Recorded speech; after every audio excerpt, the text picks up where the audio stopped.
Good morning. My name is Sarah Lake. I work with the Indiana State Department of Agriculture in the Division of Soil Conservation.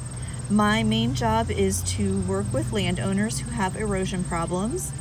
I design conservation practices for them and help to ensure that they get installed correctly. I work largely in conjunction with NRCS and the local SWCDs to complete these projects.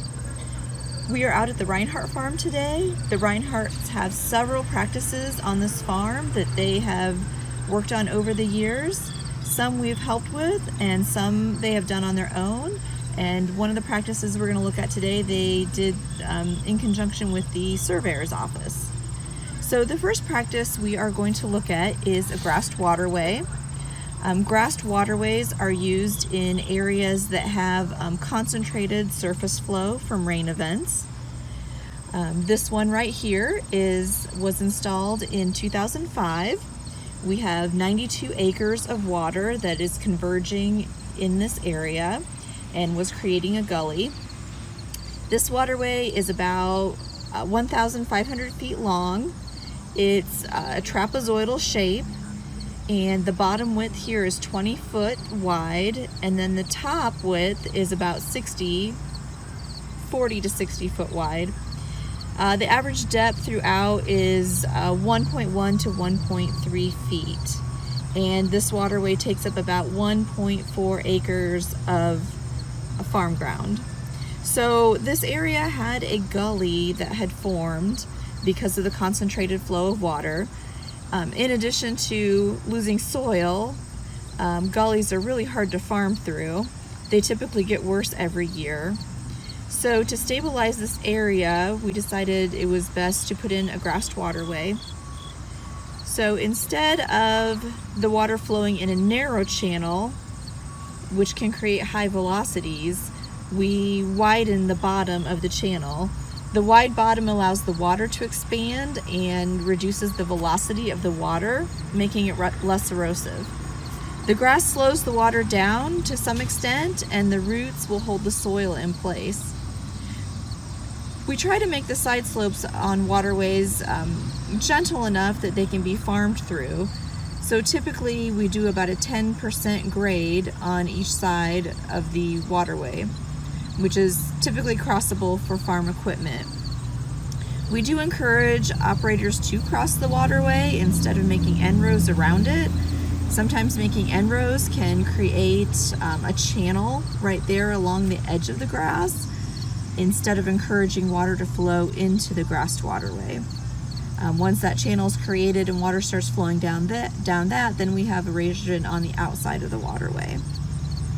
So this waterway is seeded with tall fescue, endophyte free, a little bit of perennial ryegrass, and I'm not sure if we specified it on this one or not, but we typically also include ladino clover.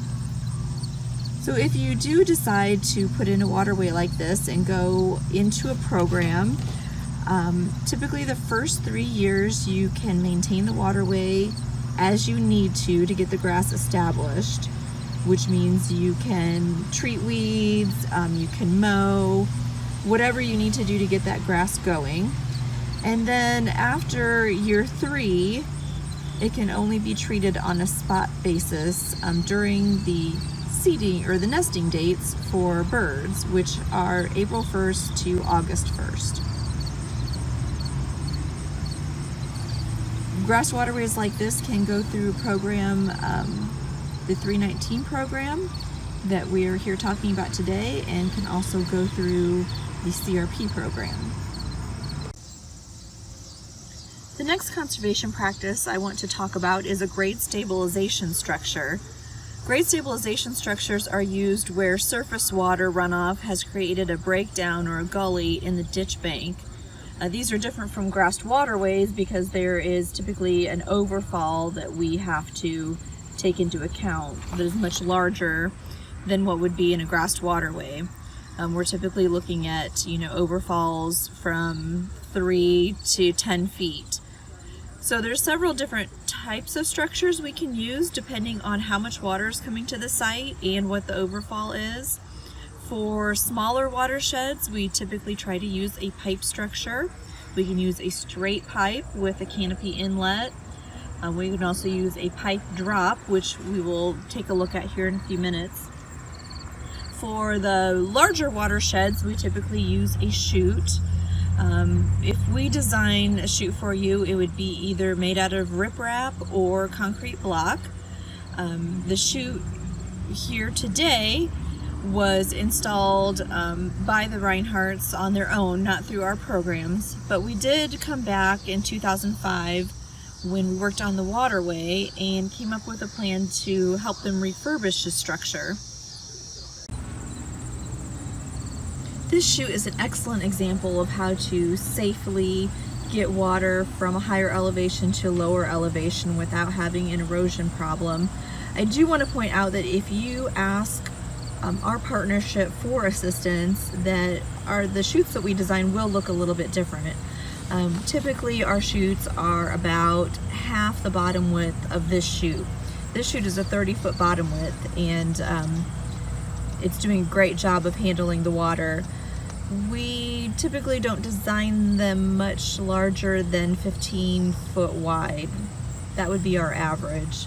So I just want you to know that in case you have a site where this would work and you are afraid of putting in a structure quite this big.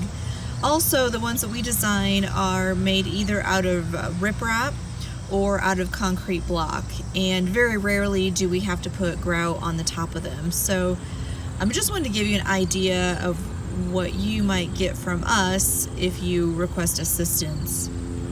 But the basics shape and would be similar to this chute here.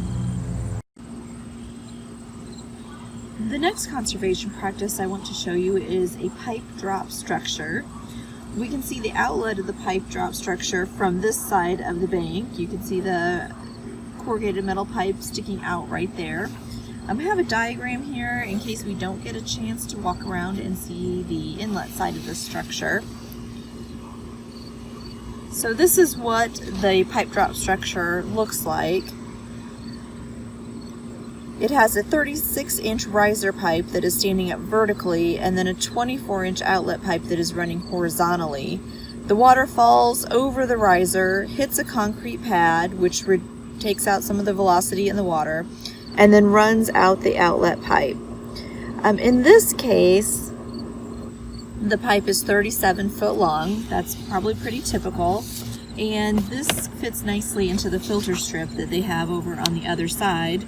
So there's no problems with farming around the inlet or anything like that. This structure was selected over a chute for that site because the watershed over there is a little bit smaller. It's about 27 acres versus the 92 acres we had over here with the chute structure. And as you can see, the pipe drop structure has a grassed waterway upstream of it, just like the chute structure. This pipe drop structure is handling a 5.1 foot overfall. And it was installed back in 2002 and it's still working great today. The next conservation practice I would like to show you is a two-stage ditch. If you look here to the west, we have a conventional ditch, and over here to the east we have a two-stage ditch. The idea of a two-stage ditch is to mimic how nature makes a natural stream with an adjoining floodplain. A conventional ditch, like we see on this side, is typically a trapezoidal shape. A two-stage ditch is a little different. It has a small channel in the bottom that is designed to handle low-flow situations. Then it is constructed with flat benches on both sides of the channel before it slopes up to the field. These benches are around 10 foot wide in this situation. In a storm event, the water will overtop the low-flow channel and spread out onto these benches. So since the water has a larger area to spread out over, the velocity is reduced and the water becomes less erosive. This in turn makes the ditch bank more stable. With less velocity, the soil particles in the water have more of a chance to settle out rather than being carried downstream. Nutrients from fertilizers and manure that are attached to the soil particles will also settle on the benches and be used by the grass growing here instead of being sent downstream. You can't see from here, but there are tile outlets coming out onto this two-stage ditch. The tile outlets are positioned so that they outlet on those grassed benches. The grass filters out the nutrients from the tile water as well as from the surface water in these cases. You can also see that there are lots of butterflies and other little insects flying around, so this two-stage ditch also has the added benefit of providing wildlife habitat. The one disadvantage of a two-stage ditch would be that it does take up more room in the field, leaving a little less room to farm. In this case, the two-stage ditch takes up about 20 to 30 more feet than a conventional ditch. The last practice I want to talk about is filter strips. The two-stage ditch ends at the top of the bank. The grass that you can see beyond the top of the bank is called a filter strip. Filter strips are basically a strip of grass along a ditch, stream, or wetland that filters water coming off of the field before it enters the stream. So what happens is the grass slows the water runoff down from the storm event. It catches the soil particles, and when you trap the soil particles, you also trap the nutrients and pesticides that are attached to the soil. So all of these things are trapped in the filter strip instead of flowing into the body of water. For most government programs, the filter strip needs to be between 20 foot wide to 120 foot wide. We have data that shows that a filter strip just 20 foot wide can trap 65% of the soil particles eroding off of the field in a rain event. Of course, a wider filter strip would trap even higher percentage of soil coming off. So the advantages of a filter strip are improved water quality, less dredging of the ditch because less sediment is getting into the ditch, and this in turn saves taxpayer dollars since that's what's used to maintain the ditches, increased wildlife activity, and it also keeps operators away from steep ditch banks.